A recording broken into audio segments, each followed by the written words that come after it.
이제 드디어 베드로 전서의 주제인 고난에 대한 말씀이 나타납니다. 앞서서 베드로 사도는 우리가 하나님으로부터 얼마나 값진 선물을 받았는지 말씀했습니다.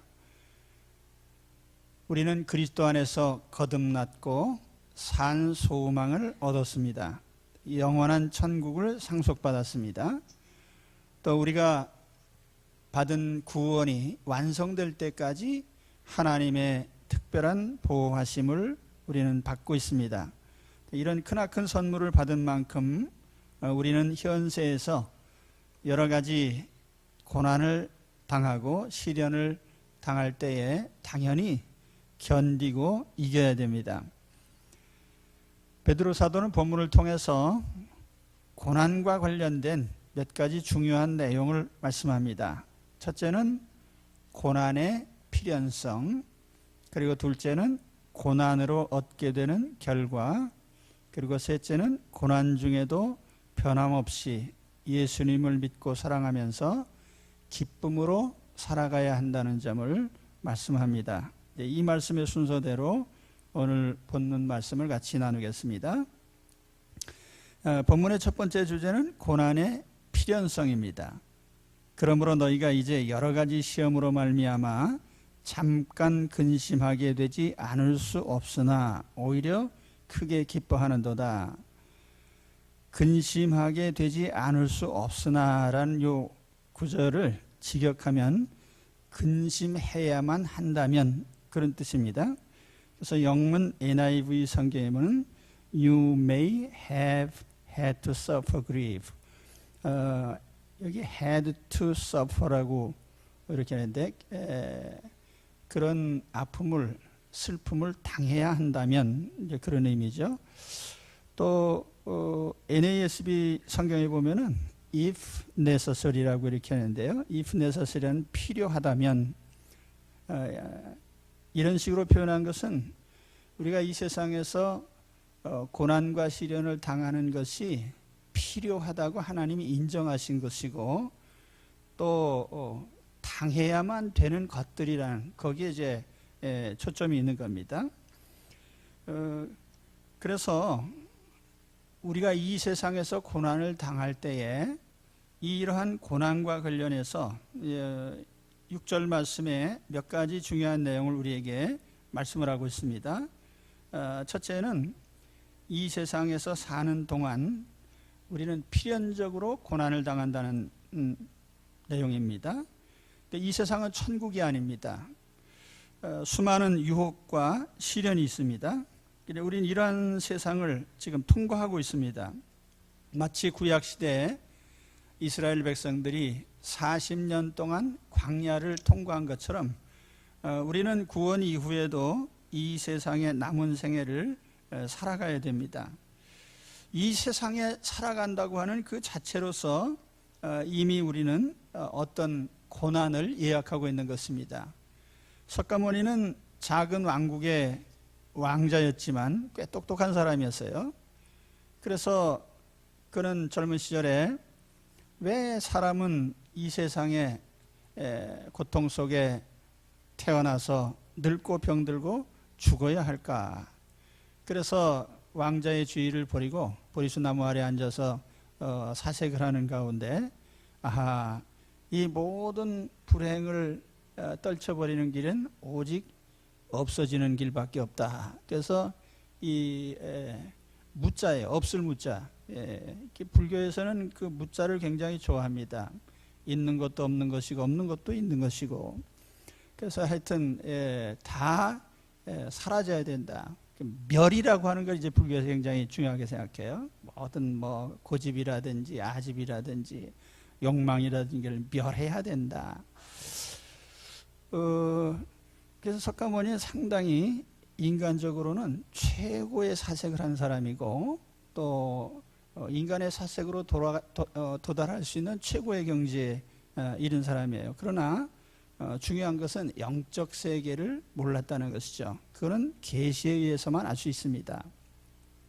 아무튼 이 세상은 고난과 시련의 장소라고 하는 것은 틀림없는 사실이죠. 두 번째로 고난은 매우 다양합니다. 여기 여러 가지 시험이라 이렇게 해서 여러 가지 시험이라 그러는데 그 NIV 성경에 보니까 all kinds of trials, 모든 종류의 시험들, 시련들, 또 이 various라는 말도 쓰고 manifold temptation이라는 말도 썼습니다. 여러 종류의 유혹들, 또 여러 종류의 시련들. 그래서 여기 앉아 계신 분들 중에 아마 근심 걱정이 하나도 없는 분은 없을 겁니다. 사람마다 다 아픔이 있어요. 근데 어떤 사람은 돈 때문에 괴로워하고요. 또 어떤 사람은 자식 때문에 괴로워하고, 또 어떤 사람은 건강 문제 때문에 괴로워하고, 또 어떤 사람은 과거에 당한 어떤 고통의 트라우마 속에서 또 시달리고 있습니다. 어떤 사람들은 의식주는 넉넉한데 부족할 것이 없는 것 같지만은 또 정신적인 고통 속에 살고 있기도 합니다. 그렇기 때문에 우리가 어떤 고난과 시련을 당할 때 나만 당하고 있다라는 생각을 해서는 안 되는 것이죠. 모든 사람이 다 몇 가지의 또는 여러 가지의 고난과 시련들을 안고 있습니다. 그리고 그것은 매우 다양합니다. 다만 내가 당하는 것과 다른 종류의 시련을 당하고 있다고 생각하면 됩니다. 그 다음에 세 번째, 고난은 잠깐입니다. 여기 잠깐이라는 이 단어가 참 의미가 있는 단어입니다. 단어 자체는 아주 작다는 뜻이에요. 그래서 영어 성경에 보면 이 for a little while, 잠깐 동안, 그리고 어떤 영문 성경에 보니까 for a season, 이 season이란 말은 어떤 기간을 가리키는 것인데, 자, 그럼 이 잠깐이라고 하는 의미가 어느 정도의 기간을 말하는 것일까? 통상 우리가 잠깐 기다려 그러면 몇 분 이렇게 생각할 수 있죠. 그리고 우리가 고난이라고 하는 것을 생각할 때 잠깐 그러면 그럼 며칠 혹은 몇 달, 길어야 1년 이렇게 생각할 수도 있습니다. 그러나 베드로 사도가 고난은 잠깐이다 라고 말했을 때 이 고난이라고 하는 말의 의미는 뭘까요? 지상 생애를 포함하는 것입니다. 그러니까 우리가 영원한 시간에서 보면 현세라고 하는 시간은 잠깐이다, 그런 취지예요. 그러다 보니까 고난을 당한다고 하는 의미가 우리가 하루 이틀 당하고 끝날 거야 라는 의미보다는 지상에서는 계속 고난 중에 있을 거야 라고 하는 이런 의미도 있는 것입니다. 우리는 항상 내가 당하는 고난이 빨리 지나가기를 원해요. 그래서 돈 문제가 빨리 해결되고, 자식 문제가 빨리 해결되고, 사업이 빨리 성공하고, 인간관계가 빨리 정리되기를 우리는 바라고 있습니다. 물론 어떤 문제들은 내가 기대하는 것처럼 빠른 시일 안에 해결될 수도 있습니다. 그러나 어떤 고난은 일평생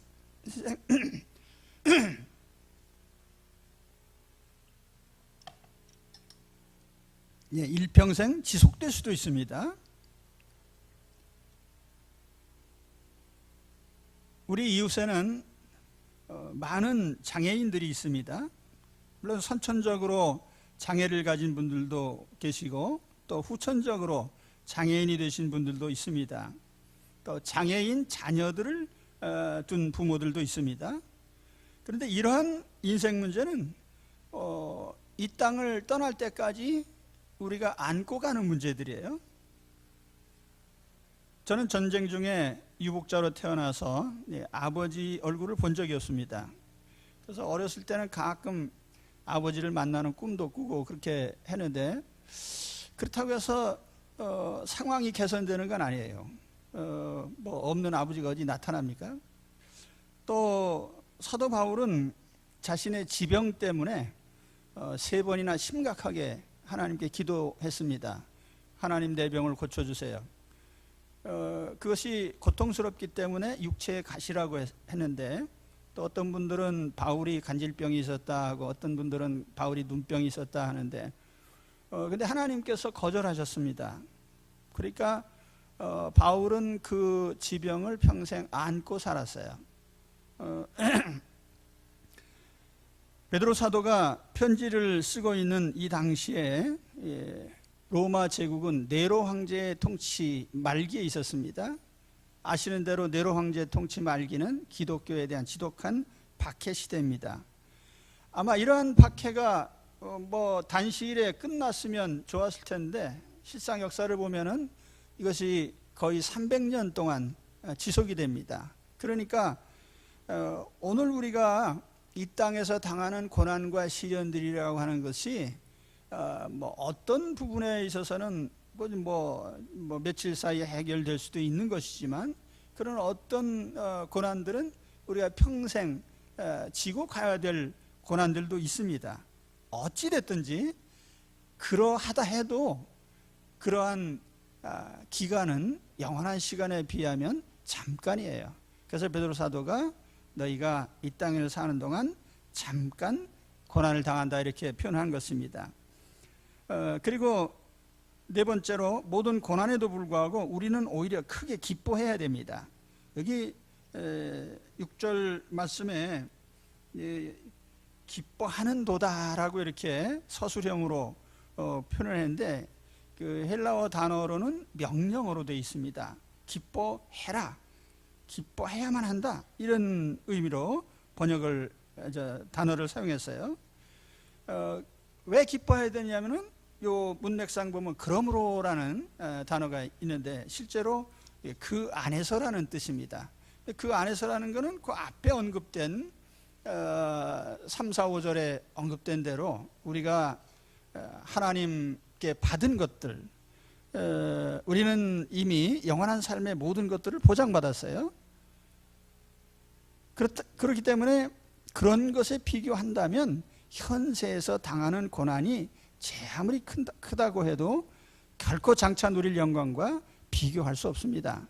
그러므로 현세에서 지상에서의 삶, 잠깐 나그네로 사는 인생 문제들 때문에 계속 슬퍼할 필요가 없다. 그러니까 너희는 기뻐해야 된다 그런 의미예요. 왜냐하면 지금 현재의 삶은 여러 가지 힘든 것이 있다 해도 우리가 보장된 미래를 내다보면은 우린 기뻐할 수밖에 없지 않냐. 그러니까 기뻐하라. 현재의 삶이 어떠하든지 기뻐하라 그렇게 말씀을 합니다. 그러면서 기뻐하는데 조금 기뻐하면 안 되고 이런 표현이 이제 뒤에도 반복이 되는데요. 크게 기뻐하라 그렇게 말씀을 했습니다. 여러분 오늘 우리가 어떠한 어려움과 시련 속에 있어도 크게 기뻐하시기 바랍니다. 왜냐하면 우리 미래가 확실하게 보장되어 있기 때문에 혹간 현세에서 내가 당하는 어려움들이 크게 느껴져도 잠깐이면 다 끝납니다. 인생은 잠깐이에요. 그러므로 미래를 보면서 크게 기뻐하시기 바랍니다. 유감 있으십니까? 크게 기뻐하시기 바랍니다. 크게 기뻐하면서 살아라 그 말이에요. 아무리 현재 삶이 어려워도 크게 기뻐하라 그 말이에요. 그 다음에 본문의 두 번째 주제는 이 고난의 목적입니다. 고난의 목적은 믿음을 연단하는 데 있습니다. 그래서 7절 말씀을 보시면은 너희의 믿음의 확실함은 불로 연단하여도 없어질 금보다 더 귀하여 예수 그리스도께서 나타나실 때에 칭찬과 영광과 존귀를 얻게 할 것이니라. 여기 믿음의 연단 그리고 그것이 금보다 귀하다라고 하는 이 표현, 개역 개정판에는 믿음의 확실함은 이렇게 번역을 했는데 옛날 개역 한글판에는 너의 믿음의 시련이 이렇게 이제 되어 있어요. 왜냐하면 여기 프루프라고 하는 이 단어가 이제 확증한다는 의미도 있고 또 시험한다는 의미도 있습니다. 왜냐하면 시험을 해야 확실하잖아요. 그러니까 그래서 이런저런 단어로 이렇게 번역을 하는데 어쨌든 현세에서 당하는 고난이 필연적이라면 우리 그리스도인들에게 그 고난이 어떤 의미가 있다는 것입니다. 세상 사람들도 고난은 다 당해요. 그럼 세상 사람이 당하는 고난과 우리 그리스도인이 당하는 고난이 어떤 차이가 있는가? 외형상 차이는 없어요. 뭐 세상 사람이 아프면 우리도 아프고, 세상 사람들이 가난하면 우리도 가난하고, 모든 아픔을 우리가 동일하게 겪습니다. 병들고 괴로워하는 모든 모습들. 그런데 세상 사람들은 그러한 어떤 고난과 아픔이 다가올 때 그냥 그걸 불행으로 여기고 빨리 지나가기를 바라요. 근데 우리 그리스도인들은 그러지 않고 그 고난을 통해서 우리는 믿음을 단련한다고 하는 상당히 높은 우리의 목적이 있는 것입니다. 그래서 고난은 바로 믿음을 단련하는 단련의 수단이에요. 자, 본문에 보면은 믿음이라고 하는 것과 금이라고 하는 것이 서로 대비되고 있죠. 믿음과 금. 금의 순도를 높이기 위해서 불의 담금질을 계속합니다. 녹이고 또 정련하고 해서 점점 불에 한번 녹일 때마다 어떻게 되냐면 금의 순도가 높아져요. 그래서 99.9%의 금이 되게 하기 위해서는 자꾸 그런 과정을 반복하죠. 그러나 100% 금은 없어요. 여러분 시중에 금이라고 해서 순금이라고 해서 라벨이 붙어 있는 거 있는데 보시면 100%라고 쓴 건 없습니다. 다 99.9% 뭐 이런 식이에요. 아무튼 이 순도를 높이기 위해서 불 속에 자꾸 들어가야 됩니다. 그러면 믿음이라고 하는 것, 믿음도 정금과 같이 있는 것인데 그 믿음을 단련하기 위해서는 반복적으로 고난이라고 하는 용광로 속에 계속 들어가야 되는 거예요. 그 우리는 이 연단을 많이 받을수록 우리의 믿음이 순도가 높아져요. 금이라고 하는 것은 화학적으로는 상당히 안정성이 있습니다. 왜냐하면 뭐라고 할까 이렇게 반응이 빨리 일어나지 않는 그런 물질이에요. 그렇기 때문에 금은 오랫도록 보존이 됩니다. 금의 가치가 인정되는 것은 변질되지 않기 때문에요.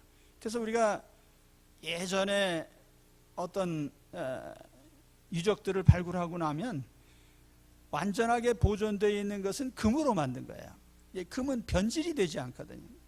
우리가 자꾸 고난의 연단을 받게 될 때 우리 믿음이 마치 정금과 같이 변질되지 않는 아주 순수한 믿음으로, 강한 믿음으로, 또 최고의 믿음으로 우리가 승급을 하게 되는 것입니다. 그래서 하나님은 이러한 고난들을 통해서 우리에게 끊임없이 믿음을 단련하게 하십니다. 그래서 여기 단련한다고 하는 이 말이 여기 수동태로 되어 있어요. 내가 스스로 훈련을 하는 게 아니고 하나님께 단련을 당하는 거예요.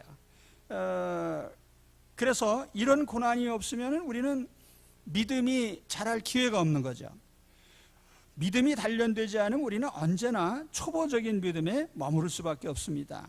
그래서 신자들 중에 보면은 우리가 교회 안에 세례교인이 참 많이 있습니다. 그런데 세례교인이라고 해서 다 믿음이 좋은 것도 아니고 교회 경력과 믿음은 아무 상관이 없어요. 또 교회 직분하고 믿음도 별 큰 상관은 없습니다. 무슨 많은 사람이 모이는 교회에 있다고 해서 믿음이 좋은 거 아니에요. 제가 볼 때는 오히려 그런 사람들이 많이 모인 그런 가운데 있는 신자들이 거기에 원로급이 많아요. 원로인데 유치원 원로예요. 초등학교에 못 가고 평생 유치원에만 있는. 근데 많은 사람이 그렇게 있으니까 잘할 궁리를 못 하는 거죠. 그래서 이 성숙이라고 하는 믿음의 연단이라고 하는 것은 우리가 고난을 많이 통과할수록 그때마다 믿음이 승급을 해야 된단 말이에요. 우리 교회는 유치원 원로들은 거의 없습니다. 다들 초등학교, 중학교, 고등학교 이렇게 다 이제 진급을 하시는데 오늘날 교회 안에 유치원 원로들이 너무 많은 게 이게 문제예요. 이게 제가 하는 말씀이 아니고 성경이 그렇게 말씀합니다. 히브리서 5장 12절에 보니까 이런 말씀이 나와요. 때가 오래되었으므로 너희가 마땅히 선생이 되었을 터인데 너희가 다시 하나님의 말씀의 초보에 대하여 누구에게서 가르침을 받아야 할 처지이니. 아니 오래 믿었으면 당연히 선생이 돼야 되는데 선생을 되기는커녕 계속 유치원에 머물고 있어서 계속 가르침을 받아야만 되는. 단단한 음식은 못 먹고 젖이나 먹어야 할 자가 되었도다. 하여튼 평생 젖만 먹어요. 이는 젖을 먹는 자마다 어린아이니 의의 말씀을 경험하지 못한 자요, 단단한 음식은 장성한 자의 것이니 그들은 지각을 사용함으로 연단을 받아 선악을 분별하는 자들이니라. 단단한 음식은 누가 먹냐면은 단련받은 사람들, 고난을 많이 통과한 사람들이 먹는 음식이라는 거예요. 자, 하나님 말씀 중에도 젖이 있고 단단한 음식이 있어요. 젖은 뭐고 단단한 음식은 뭡니까? 젖이라고 하는 것은 주로 좋아하는 것들이죠. 칭찬, 격려, 축복. 그래서 메시지도 그래요. 저는 이제 성경을 차례로 전해드리기 때문에 뭐 칭찬만 뽑아서 한 적은 없습니다. 또 잘했다고 잘했다고 밤낮 오기만 하면 뭐 세상에서 별짓 다 했다가 온 사람한테 잘했습니다, 평안하십시오, 이렇게만 말하면 그게 뭡니까? 그게 젖이죠. 이런 젖만 먹는 신자들한테는 사실 좀 어려운 일이 다가오면은 신앙을 쉽게 잃어버립니다. 그래서 만일 초신자들이 교회에 출석하면서 집안에 힘든 일이 생기면 어떻게 될까요? 교회 출석을 멈추게 됩니다. 내가 괜히 믿었나? 예배도 멈추고 기도도 멈추고 성경 읽는 것도 멈추죠. 그러나 성숙된 신자들은 어떻게 됩니까? 성숙된 신자들은 단련을 받는 사람들이에요. 고난과 연단을 통해서 그들은 단단한 음식을 먹습니다. 단단한 음식이 뭐예요? 성경 말씀 중에도 여러분 성경 읽어보세요. 성경의 절반은 칭찬, 격려, 미래에 대한 약속 뭐 이런 것들이 있지만 또 성경의 절반은 아주 준엄한 책망이에요. 너희가 그따위로 살아서 되겠냐?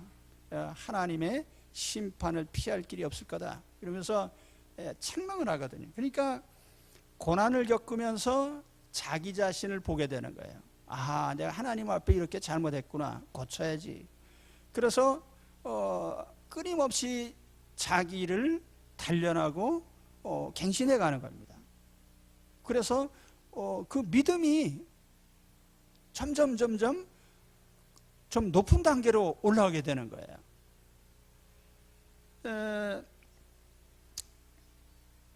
이게 굉장히 중요한 것인데요. 그렇기 때문에 이런 성숙된 신자들은 어떤 고난을 하나 겪을 때마다 하나님을 점점 많이 알아가게 됩니다. 하나님을 많이 알게 돼요. 하나님의 의도, 내 인생을 향하신 하나님의 의도가 무엇인가, 이걸 깨닫고 이해하게 돼요. 높은 단계로 점점 믿음이 올라가는 것입니다.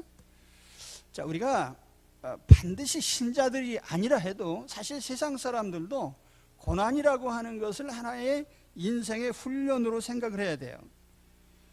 고난의 원리라고 하는 건 동일해요. 어떤 사람들에게나 이 고난을 제대로 받으면 인격이 성숙됩니다. 또 인내심이 커지고 인생을 보는 눈이 넓어집니다. 또 관용적인 삶을 살게 돼요. 저는 목회를 하면서 항상 감사하고 감사한 것이 뭐냐면, 제가 어린 시절에 굉장히 힘든 환경에서 자랐다는 거예요. 저는 6.25 때 유복자로 태어났어요. 제 아버님은 6.25 때 헤어져서 만나질 못했고, 저희 어머니가 19살에 결혼을 하셔서 20살에 저를 낳으시고 평생 가정을 세워 가셨는데, 그러다 보니까 저는 뭐 가난하게 자랐죠. 그렇기 때문에 뭐 빈곤에 대한 두려움 뭐 이런 거 전혀 없습니다. 사람이 가난해져봤자 얼마나 가난해지겠어요. 또 수많은 죽을 고비를 넘겼기 때문에 뭐 죽는다는 데 대해서 이렇게 크게 생각지 않습니다. 왜냐하면 저는 뭐 벌써 40대에 죽음을 각오했었는데 하나님이 계속 몇십 년 더 살게 하셔서 매년 덤으로 살고 있기 때문에 뭐 그다지 그렇게 세상에서 더 살아야지 하는 그런 것은 없습니다. 아무튼 제가 당한 이런 모든 어린 시절의 과정들이 내 생각을 넓히고 세상을 보다 넓게 보게 하고 보다 다양한 사람들을 접하게 되고 생각의 다양성을 이해하게 되고, 근데 이것이 목회 가운데 모든 종류의 사람들을 대하는데 아주 유익합니다.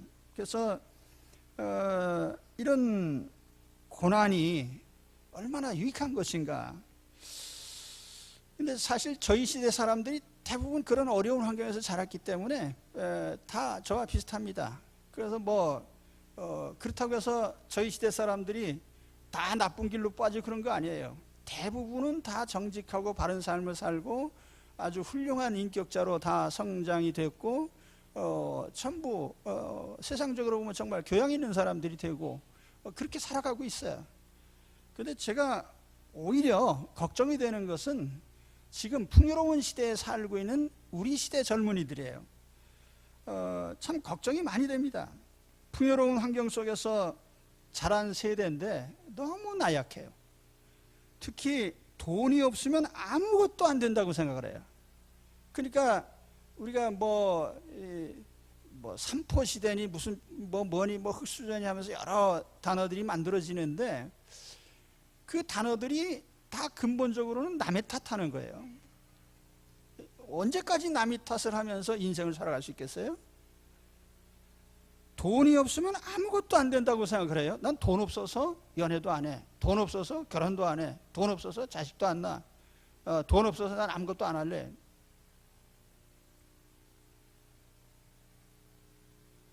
지구상에 가난한 나라 사람들이 많습니다. 유치원에 갈 아이들이 노동 현장에서 일을 하고 있어요. 초등학교에 다닐 아이들이 가정을 돌보는 가장 역할을 합니다. 가족을 돌보면서. 근데 그 아이들이 과연 그러면은 불행할까? 물론 외형적으로 불행하죠. 그렇지만은 아마 인생을 보는 눈은 훨씬 더 성숙돼 있을 겁니다. 우리 시대 20대, 30대가 되어서도 세상을 올바로 볼 줄 모르는, 저는 거꾸로 생각해요. 연애하고 결혼하고 자녀를 낳으면 돈 버는 길을 찾게 될 겁니다. 그러면 인생을 배우게 되고 보람도 느끼게 될 겁니다. 우리가 어떤 것을 세상의 가치로 묶어매 가지고 인생이 그거밖에 없는 줄 알고, 우리 자본주의 사회, 우리 구조 속에 사는 가장 큰 불행은 돈이 전부인 줄 아는 거예요. 이게 너무나 참 비참한 거죠. 저는 이제 남북이 서로 왕래하고 또 이렇게 되면 그 남쪽의 젊은이들이 더 강할까, 북한의 젊은이들이 더 강할까를 이제 항상 생각해 보는데, 저는 언제나 북한의 젊은이들이 훨씬 더 우리보다 강하다고 생각합니다. 우리는 물질적인 풍요가 삶의 전부인 줄 알고 있어요. 그런데 북한의 젊은이들은요, 적어도 빵 문제보다는 훨씬 높은 무장을 하고 있습니다. 그게 뭐냐면 이념이에요. 그들은 이 공산주의라고 하는 어떤 자기들 사상의 신앙과 같이 확신을 갖고 있습니다. 어떤 사상과 이념이라고 하는 것은 우리가 보면 그건 형이상학적인 거 아니에요?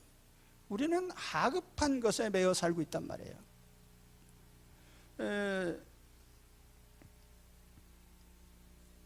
이제 고난 문제에 대해서 이제 제가 말씀을 드리고 있는데요. 여러분, 오늘 어떤 고난을 당하고 계십니까? 낙심하지 마십시오. 사람들을 향해서 원망하거나 불평하지 마세요. 왜냐하면 우리 시대가 다 누구나 고난을 겪어야 되기 때문에 나만 당한다고 생각하면 안 되는 거예요. 또 이러한 환경을 허락하신 분이 하나님이에요. 그렇기 때문에 우리가 어느 특정한 개인을 향해서 원망 불평할 필요는 없습니다. 오히려 우리가 당하는 고난을 믿음을 단련하는 기회로 삼아야 돼요. 그래서 하나님은 내가 당하는 시련을 통해서 믿음의 단계가 높아지기를 원하십니다. 고난은 믿음의 등급을 심사하는 승급 시험이에요. 고난을 잘 견디면 믿음의 등급이 계속 높아지는데, 그 믿음의 단련을 받아서 아주 최고 등급의 믿음이 되면 어떻게 되나? 너무너무 영광스러운 결과가 나타납니다. 그래서 오늘 말씀에, 같은 절 말씀에 뭐가 나타납니까? 연단을 받으면 금과 비교할 수 없는 결과물이 나오죠. 우리 주 예수 그리스도께서 나타나실 때, 다시 말하면 세상 종말인데, 주님의 재림하실 때, 그런데 그때에 우리에게 주시는 것이 뭡니까? 칭찬과 영광과 존귀. 근데 이 문장도 역시 수동태로 되어 있어요. 우리가 쟁취하는 게 아니고 하나님이 가만히 있어도 수여를 하는 거예요. 우리가 믿음의 등급이 높아졌을 때 하나님이 그냥 우리에게 이거 다 가져 하고 그냥 주시는 거예요. 그것이 뭡니까? 칭찬, 영광, 존귀. 사실 칭찬이라고 하는 거, 영광이라고 하는 거, 존귀라고 하는 거 다 추상명사예요. 얼른 손으로 잡힐 것 같지는 않지만 이 세 가지 단어가 중요한 게 뭐냐면 이 세상 사람들이 다 이것 때문에 사는 거예요. 이런 가치를 얻기 위해서. 그렇죠? 세상 사람들 칭찬받기 위해 살잖아요. 칭찬이 얼마나 좋은 거예요. 근데 기왕이면 사람의 칭찬이 아니고 우리 예수님께서 칭찬해 주신단 말이에요. 잘하였도다. 너 참 잘했다. 사람의 칭찬은 잠깐이지만 우리 주님의 칭찬은 영원한 삶으로 이어져요. 영광이요. 세상의 영광. 얼마나 사람들이 명예를 위해서 살아갑니까? 그러니까 돈 많은 분들이 왜 정치를 하려고 그래요? 자기 이름 좀 낼까 해서요. 자기 명예를 좀 높일까 해서요. 뭐 영광스러운 자리를 좀 차지할까요? 그런데 최고의 영광이야. 우리 예수님께서 주시는 우리 영원한 영광이란 말이에요. 영원한 영광, 천국의 영광이에요. 그리고 존귀. 존귀라는 단어가 T맨인데요. value라는 뜻입니다. 어떤 가치를 말하는 거예요. 최고의 가치, 그건 하나님 품에 있어요. 하나님이 최고의 가치이시고 하나님이 우리에게 수여하는 것들이 최고의 가치예요. 영생, 천국, 영원한 기쁨, 평강, 이거는 최고의 가치들이죠. 이런 것을 우리 주님이 우리에게 주신단 말이죠. 누구에게요? 최고의 믿음에 도달한 사람들에게. 그러니까 고난을 통해서 믿음의 단련을 잘 받으셔야 돼요. 정금 같은 믿음이 되시기 바랍니다. 이 고난이 한 번 올 때마다 이번에는 내 순도를 조금 더, 믿음의 순도를 높여야지, 이렇게 생각하고 그 일을 당해야 된단 말이에요. 그렇죠? 억울한 일을 당하고 혹은 남에게 여러 가지 아픔을 당하고 공격을 당하고 그럴 때 이거 왜 이래? 그리고 받아치기 하지 마시고요. 믿음의 등급을 높이시기 바랍니다. 그래서 믿음의 순도가 지금 몇 퍼센트나 되십니까? 금으로 따지면 14K입니까? 18K입니까? 점점 높이셔서요. 거의 24K에 도달하게 되시기 바랍니다. 그래서 등급을 높이면 우리에게 따라오는 주님이 주신 영광이 커진다. 자, 그 다음에 세 번째 주제입니다. 그러면 이제 이런 연단받은 믿음의 눈으로 예수님을 바라보는 거예요. 보이지 않는 예수님을 사랑하고 믿는 그런 단계로 나가는 거예요. 눈에 보이는 게 아니라 보이지 않는. 예수를 너희가 보지 못하였으나 사랑하는도다. 이제도 보지 못하나 믿고 말할 수 없는 영광스러운 즐거움으로 기뻐하니 믿음의 결국 곧 영혼의 구원을 받음이라. 최고 믿음이 뭘까요? 최고 믿음이 뭘까요? 예수님이 최고 가치이심을 아는 믿음이에요. 근데 사실 우리가 세상 살아가면서 예수님의 가치를 우리는 항상 추상적으로 그래 뭐 그런 정도, 마지막 때 구원을 주시는 분 정도. 근데 사실은 예수님의 가치는 이 세상 살아가는 모든 순간에 내가 얻을 수 있는 어느 것보다도 언제나 그 상위에 있는 가치예요. 예수님이.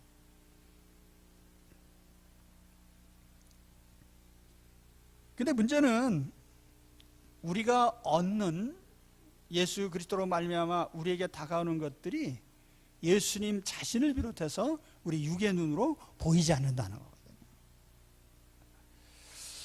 거거든요. 그 사실 좋은 믿음은 보고 믿는 게 아니라 보지 못하고 믿는, 안 보고 믿는 최고의 믿음이에요. 그죠? 그러니까 예수님 제자들도 예수님 따라다니면서 한번 보여주세요. 기적을 한번 베풀면 기적 한번 더 보여주세요. 그러면 제가 믿겠습니다. 뭔가 자꾸 육의 눈에 뭐가 보여지기를 바라는 겁니다. 근데 베드로 사도는 지금 이 편지를 받는 소아시아 교인들이 예수님을 본 적도 없는데 예수님을 사랑하고 믿는 점에 대해서 칭찬하고 있습니다. 아마 베드로 자신은 나는 예수님을 보고도 제대로 못 믿었는데 너희들은 본 적도 없는데 예수님을 잘 믿네. 아마 그런 생각이 있었을 거예요.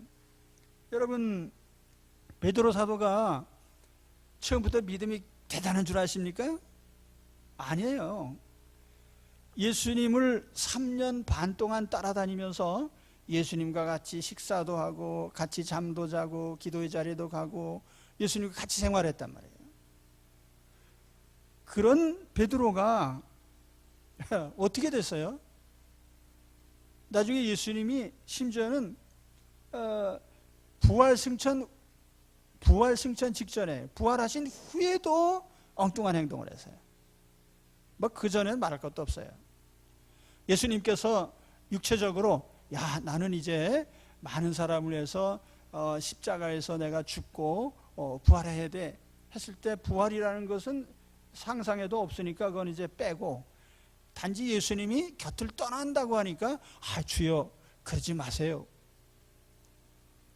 근데 예수님이 부활하신 후에 베드로가 어떻게 됐습니까? 부활하신 예수님을 그가 알고 나서도 나는 이제 갈릴리에 가서 고기나 잡아야 되겠다. 그리고 갈릴리에 가서 물고기 잡고 있었어요. 그러니까 베드로하고 친한 제자들이 또 우리 같이 갑시다. 제자들이 다 도로 갈릴리로 돌아갔단 말이에요. 예수님과 우리 관계는 이제 끝났어. 왜냐하면 예수님이 육신적으로 우리를 떠나실 분이기 때문에. 그러면 여기서 놓친 게 뭐죠?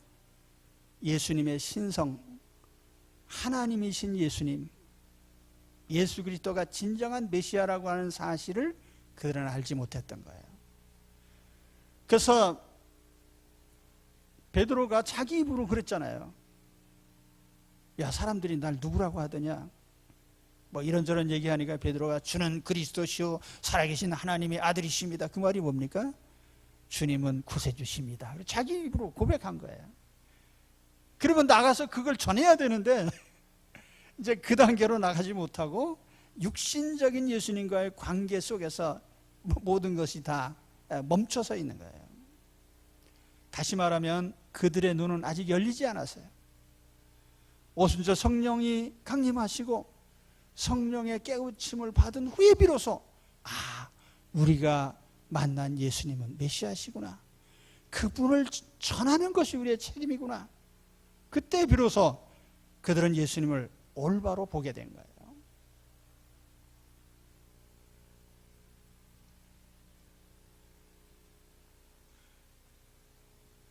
믿음은 바라는 것들의 실상이요 보이지 않는 것들의 증거니 선진들이 이로써 증거를 얻었느니라. 믿음으로 모든 세계가 하나님의 말씀으로 지어진 줄을 우리가 아나니 보이는 것은 나타난 것으로 말미암아 된 것이 아니니라. 보이는 것은 나타난 것으로 말미암아 된 것이 아니다. 이 세상은 물질 세계로 창조가 되었습니다. 눈에 보이는 세계는 물질의 세계입니다. 그러나 물질의 세계는 실상은 무의 세계에서 온 거예요. 보이지 않는 영적 세계로부터 온 것입니다. 하나님은 영이십니다. 보이지 않는 하나님에 의해서 하나님이 보이는 물질 세계를 창조하셨어요. 그렇다면 우리는 이 보이는 세계가 보이지 않는 하나님에 의해서 창조됐다고 하는 걸 이해해야 됩니다.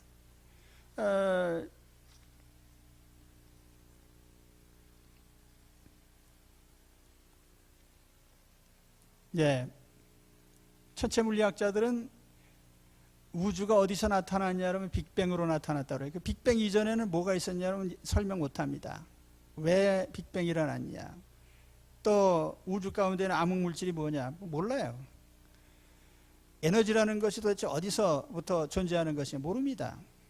그러니까 뭐 에너지는 질량으로 바꿀 수 있어, 뭐 이런 결과론적인 것만 아는 거지, 이게 어디서 나타났지, 왜 이렇게 존재하지, 아무것도 몰라요. 그러나 우린 하나님 말씀하시잖아요. 보이는 세계는 보이지 않는 세계로부터 온 겁니다. 영적 세계로부터 온 거예요. 그렇기 때문에 우리가 보이는 세계를 이해하기 위해서는 영적 세계를 알아야 되는데, 사람들은 영적 세계를 못 보거든요. 하나님을 볼 수 없어요. 그러니까 우리가 예수 그리스도를 볼 때에 그리스도의 인성을 봐야 되지만 또한 예수님의 신성을 봐야 되는 거예요. 근데 우리가 이러한 안목을 가지게 되는 것이 뭐죠? 우리의 믿음의 눈이 떠질 때예요. 우리의 믿음의 순도가 최고에 달했을 때 우리는 그러한 예수님을 보게 되는 것입니다. 오늘 우리는 예수님을 육안으로 본 적이 없습니다. 그래도 우리는 예수님을 사랑하고 예수님을 믿습니다. 우리는 믿음의 단련을 통해서 오늘도 계속해서 우리의 믿음의 등급을 더 올려가고 있습니다. 정말 예수님이 최고의 가치이신 것을 알게 되기까지 우리의 믿음이 높아지기를 저는 간절히 기도합니다. 세상 금은 아무리 정제해도 100%가 없다 그랬잖아요. 그래서 오늘 말씀에도 보면 금은 사라진다 이렇게 표현을 합니다. 그러나 최고 등급의 믿음은 사라지지 않습니다. 우리의 그 믿음을 통해서 최고 가치이신 예수 그리스도를 얻으시기 바랍니다. 그리고 그 최고 가치에 우리의 모든 것을 걸어야 돼요. 거기서부터 우리의 최고의 생명, 최고의 사랑, 최고의 구원, 최고의 영생 천국이 우리에게 다가옵니다. 최고의 가치이신 예수 그리스도를 믿는 것, 이 한 가지만으로도 우리는 항상 기뻐하고 즐거워합니다. 그러니까 오늘 말씀의 결론이 뭐죠? 말할 수 없는 영광스러운 즐거움으로 기뻐해라. 근데 이 문장도 역시 명령어로 돼 있어요. 우리말 성경 구절에 보면은 말할 수 없는 영광스러운 즐거움으로 기뻐하니라고 서술형으로 되어 있는데 헬라어 성경에는 명령형으로 되어 있습니다. 말할 수 없는 영광스러운 즐거움으로 기뻐해라 이렇게 되어 있어요. 왜요? 최고 가치신 예수님을 보는 단계에, 믿는 단계에, 거기에 모든 것을 걸고 사는 단계에 이르렀으니까 우리는 기뻐해야만 된다. 근데 여기 기뻐하는 것이요, 보통 기뻐하는 게 아니에요. 뒤집어지고 자빠지도록 기뻐해야 돼요. 웃지도 않으시는데 보통 기뻐해서는 안 된단 말이에요. 무지하게 아주 엄청 기뻐해야 돼.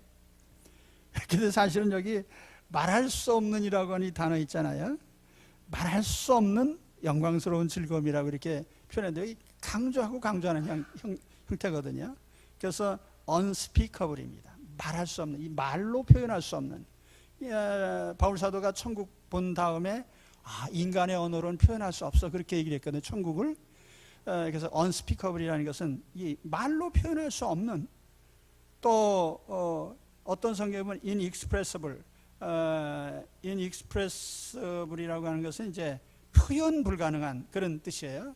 그러니까 그런 정도로 대단한 기쁨으로, 그래서 제가 자빠지고 넘어지면서 기뻐하라 그렇게 표현한 겁니다. 예. 그래서 우리가 이런 단계에 이르시기를 바랍니다. 오늘 베드로 사도가 편지를 쓰고 있는 것은 아마도 네로 황제가 기독교들을 극악한 모습으로 박해하는 상황이었을 겁니다. 그런 가운데 교인들이, 아시아 교인들이 당할 그런 박해를 생각하니까 얼마나 그것이 크게 다가옵니까? 근데 그런 가운데서 쓴 편지예요. 우리가 보는 이 세상 필연적으로 우리는 고난당할 수밖에 없다. 그러나 그건 잠깐이다. 그리고 우리에게는 저 하나님이 주신 영원한 정말 말로 표현할 수 없는 대단한 영광스러운 미래가 우리 앞에 있다. 우린 그것을 보고 현세에서 당하는 모든 시련을 극복해 가야 된다. 그리고 오히려 이러한 고난들을 우리는 믿음을 단련하는 기회로 삼아서 믿음의 등급을 높여서 오히려 예수님의 최고 가치를 발견하는 그런 믿음의 단계에 이르기를 원한다 라고 하는 이런 메시지입니다. 오늘 이 말씀 그대로 어떤 어려움에 있든지 내가 당하는 고난이 크면 클수록 하나님이 내 믿음을 엄청나게 높여주시려고 하나보다 기대를 가지고 모든 시련을 이기시면서 믿음을 키워가시기 바랍니다. 기도하겠습니다.